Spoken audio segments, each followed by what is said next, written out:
July 5 അല്ലേ? ഇന്നത്തെ ദിവസത്തിന്റെ പ്രത്യേകത അറിയോ എൻ്റെ കുഞ്ഞുങ്ങൾക്ക്? അപ്പൊ അറിയുന്നവര് വേഗം തന്നെ നമ്മുടെ കോമന്റ് ബോക്സിൽ ഒന്ന് കമന്റ് ചെയ്യാം കേട്ടോ. പറയാത്തവര് എന്തായാലും വീഡിയോ ശ്രദ്ധിച്ചൊന്ന് കാണാം. ഓക്കെ, ഒരു കുട്ടി വീഡിയോ ആണ്, അപ്പൊ കംപ്ലീറ്റ് ആയിട്ട് കാണാം. ഫ്രണ്ട്സിനൊക്കെ ഷെയറും കൂടെ ചെയ്ത് കൊടുക്കണേ. അപ്പൊ ഇന്നത്തെ ദിവസത്തിന്റെ പ്രത്യേകത ഈ ഒരു മനുഷ്യനെ കണ്ടിട്ടുണ്ടല്ലേ നിങ്ങൾ? ഇദ്ദേഹത്തിന്റെ ഓർമ്മ ദിവസമാണ് ഇന്ന്. ഓക്കെ, ആരാണെന്ന് മനസ്സിലായിട്ടുണ്ടോ? ആരാണെന്ന് മനസ്സിലായവർ എന്ത് ചെയ്യുക? നമ്മുടെ വീഡിയോ ഒന്ന് പോസ് ചെയ്യുക, എന്നിട്ട് താഴെ കോമന്റ് ബോക്സിൽ ഒന്ന് കമന്റ് ചെയ്യണം കേട്ടോ. ഓക്കെ, അപ്പോൾ അദ്ദേഹത്തിൻ്റെ കുറച്ച് പിക്ചേഴ്സ് ഇവിടെ കാണാൻ പറ്റും അല്ലേ? നമ്മുടെ കഥകളുടെ സുൽത്താൻ എന്നറിയപ്പെടുന്ന, അക്ഷരങ്ങളുടെ സുൽത്താൻ എന്നൊക്കെ അറിയപ്പെടുന്ന ഒരു എഴുത്തുകാരനാണ് ഇദ്ദേഹം. ഓക്കെ, യെസ്, വൈക്കം മുഹമ്മദ് ബഷീർ എന്നാണ് പേര്. ഓക്കെ, വൈക്കം എന്ന് പറയുന്ന ഒരു സ്ഥലത്തിൻ്റെ പേരാണെന്ന് നമുക്കറിയാം അല്ലേ? അപ്പോൾ വൈക്കത്ത് ജനിച്ചിട്ടുള്ള ഒരാളാണ് വൈക്കം മുഹമ്മദ് ബഷീർ എന്നറിയപ്പെടുന്ന നമ്മുടെ സ്വന്തം കഥകളുടെ സുൽത്താൻ.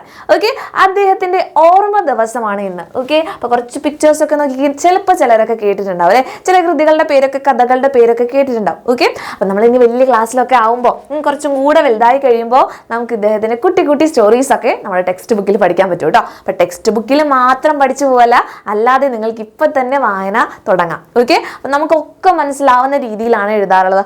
കുഞ്ഞു കുഞ്ഞു സ്റ്റോറീസ് ഉണ്ട്, അതുപോലെ തന്നെ എന്തുണ്ട്, നല്ല സിമ്പിൾ ആയിട്ട് വായിച്ചു പോകാൻ പറ്റുന്ന സ്റ്റോറീസ് ഉണ്ട്. ഓക്കെ, അപ്പൊ അദ്ദേഹത്തിന്റെ എഴുത്തിന്റെ പ്രത്യേകതയാണ് കേട്ടോ മിസ് പറഞ്ഞത്. മിസ്സിന്റെ ഫേവറേറ്റ് ആയിട്ടുള്ള ഒരു റൈറ്ററാണ് വൈക്കം മുഹമ്മദ് ബഷീർ. കാരണം എന്താണെന്നറിയോ? നമ്മൾ വായിച്ചു കഴിഞ്ഞാൽ പെട്ടെന്ന് തന്നെ കാര്യങ്ങൾ മനസ്സിലാവും. ഓക്കെ, വളരെ ലളിതമായ ഭാഷയിലാണ് അദ്ദേഹം എഴുതാറുള്ളത്. അപ്പൊ അതുകൊണ്ട് തന്നെ നമുക്ക് എല്ലാവർക്കും വേഗം കാര്യങ്ങൾ മനസ്സിലാവും. അത് മാത്രമല്ല, വേറൊരു കാര്യമുണ്ട്, അദ്ദേഹം കുറെ കോമഡിയൊക്കെ ചേർത്തിട്ട് എഴുതാറ്.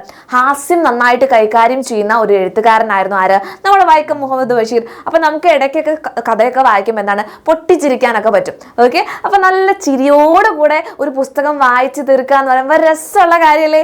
അങ്ങനെ ഒരു കാര്യത്തിന് നമുക്ക് ഈസി ആയിട്ട് നമുക്ക് ഈ ഒരു എഴുത്തുകാരന്റെ പുസ്തകം ചൂസ് ചെയ്യാൻ പറ്റും കേട്ടോ. അപ്പൊ അങ്ങനെ ഒരു എഴുത്തുകാരനാണ് വൈക്കം മുഹമ്മദ് ബഷീർ. മനസ്സിലായോ? അപ്പൊ വൈക്കം മുഹമ്മദ് ബഷീറിനെ പറ്റി കുറച്ച് കാര്യങ്ങൾ നമ്മൾ മനസ്സിലാക്കി വെക്കണം. കാരണം ഇന്ന് ജൂലൈ 5 വൈക്കം മുഹമ്മദ് ബഷീറിന്റെ ഓർമ്മ ദിവസമാണ്. അദ്ദേഹത്തെ പറ്റി അറിയില്ലെന്ന് പറയുന്നത് മോശക്കേടാണ്.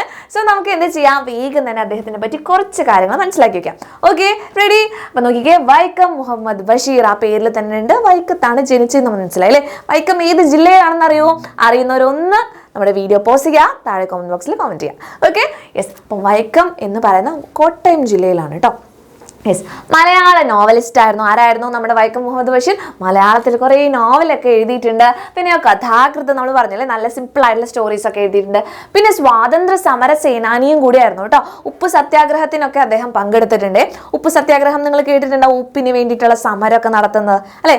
ആ സമരത്തിലും അദ്ദേഹം പങ്കെടുത്തിരുന്നു കേട്ടോ. അപ്പൊ അങ്ങനെ ജയിലിലൊക്കെ പെട്ടു, അതുപോലെ തന്നെ കുറേ മർദ്ദനത്തിനിരയായി, അങ്ങനെ കുറേ കാര്യങ്ങളൊക്കെ അദ്ദേഹത്തിന്റെ ജീവിതത്തിൽ സംഭവിച്ചിട്ടുണ്ട്. എന്നിട്ട് അദ്ദേഹം വീട് വിട്ട് എറണാകുളത്ത് പോയി, പിന്നെ അങ്ങനെ കുറേ യാത്രകളൊക്കെ ചെയ്ത്, കുറേ പത്രങ്ങളിലൊക്കെ എഴുതി, അങ്ങനെയാണ് വലിയൊരു എഴുത്തുകാരനായത്. അദ്ദേഹം ഗാന്ധിജിയെ നേരിട്ട് കണ്ടിട്ടൊക്കെ ഉണ്ട് കേട്ടോ. അപ്പൊ കുറേ പ്രത്യേകതകളുണ്ടെന്ന് മനസ്സിലായില്ലേ? കുറേ അനുഭവങ്ങളുള്ള ഒരു എഴുത്തുകാരനായിരുന്നു. ആ അനുഭവങ്ങൾ നമുക്ക് അയാളുടെ കഥകളിലും അദ്ദേഹത്തിന്റെ കഥകളിലും കാണാനായിട്ട് സാധിക്കും.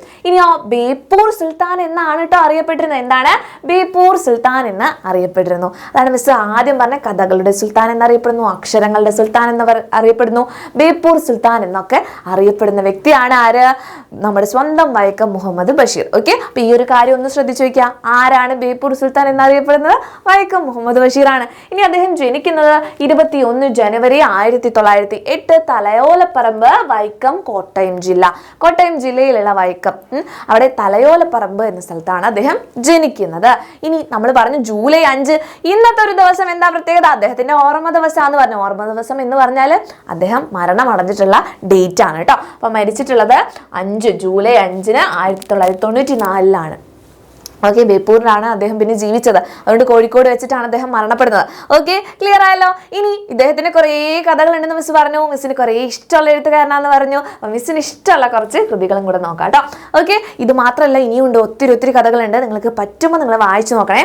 യെസ്, ബാല്യകാല സഖി എന്ന് പറയുന്ന ഭയങ്കര ബ്യൂട്ടിഫുൾ ആയിട്ടുള്ള നല്ല രസമായിട്ട് വായിച്ചു പോകാൻ പറ്റുന്ന ഒരു ബുക്കാണ് കേട്ടോ ബാല്യകാല സഖി. പിന്നെ പാത്തുമ്മയുടെ ആട്, മതിലുകൾ, ഭൂമിയുടെ അവകാശികൾ. ഇത് മാത്രമല്ല, ഇനിയുണ്ട് ഒരു വളരെ ഫേമസ് ആയിട്ടുള്ള ഒരു ബുക്ക് ഉണ്ട്, അതാണ് ഡുപ്പൂപ്പാക്ക് ഒരു ആന ഉണ്ടായിരുന്നു. ഓക്കെ, ഡുപ്പൂപ്പാക്ക് ഒരു ആന ഉണ്ടായിരുന്നു.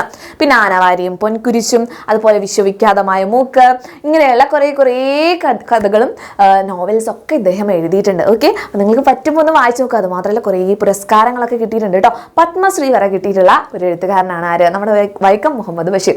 ഓക്കെ, അപ്പോൾ ബഷീറിനെ പറ്റി മനസ്സിലായല്ലോ. അപ്പോൾ ഇന്ന് തന്നെ എൻ്റെ കുട്ടികൾ എന്ത് ചെയ്യുക, കുഞ്ഞു കുഞ്ഞു പുസ്തകങ്ങളൊക്കെ വായിക്കാനായിട്ട് സ്റ്റാർട്ട് ചെയ്യുക. അപ്പോൾ ഇനി നിങ്ങൾ കുറച്ചും കൂടെ വലുതായി കഴിയുമ്പോൾ നിങ്ങൾക്ക് ധൈര്യമായിട്ട് ആരുടെ ബുക്ക് പ്രിഫർ ചെയ്യാൻ പറ്റും? നമ്മുടെ വൈക്കം മുഹമ്മദ് ബഷീറിൻ്റെ പുസ്തകങ്ങൾ വായിച്ചു തുടങ്ങാം കേട്ടോ. കുഞ്ഞു കുഞ്ഞു കഥകളാണ്. ഇതിന് വേണമെങ്കിൽ അച്ഛൻ്റെ അടുത്തോ അമ്മയുടെ അടുത്തോ ചേട്ടൻ്റെ അടുത്തോ ചേച്ചിയുടെ അടുത്തൊക്കെ വായിച്ചു തരാനായിട്ട് പറയാം. ഓക്കെ, അപ്പോൾ നമുക്ക് വൈക്കം മുഹമ്മദ് ബഷീറിനെ നമ്മൾ പരിചയപ്പെട്ടു. ഇനി മറന്നു പോകരുത്, ജൂലൈ 5 ഇന്നത്തെ ദിവസം എന്താണ് പ്രത്യേകത? വൈക്കം മുഹമ്മദ് ബഷീറിൻ്റെ ഓർമ്മ ദിവസമാണ്. അപ്പോൾ അദ്ദേഹത്തിൻ്റെ കുഞ്ഞു കുഞ്ഞു സ്റ്റോറീസ് ഒക്കെ വായിക്കാനായിട്ട് നോക്കുക, കഥകളെ ഇഷ്ടപ്പെടുക, എല്ലാവരും വായന ശീലമാക്കുക. ഓക്കെ, അപ്പോൾ ഈ ഒരു കാര്യം നിങ്ങൾക്ക് മനസ്സിലായിട്ടുണ്ടെങ്കിൽ എല്ലാവരും നമ്മുടെ കോമൻറ്റ് ബോക്സിൽ കുറച്ച് ഗ്രീൻ ഹാർട്ട് ഇട്ടിട്ട് ബഷീർ എന്ന് എഴുതുക. ഓക്കെ, നെക്സ്റ്റ് വീഡിയോയിൽ കാണാം. Thank you, bye bye.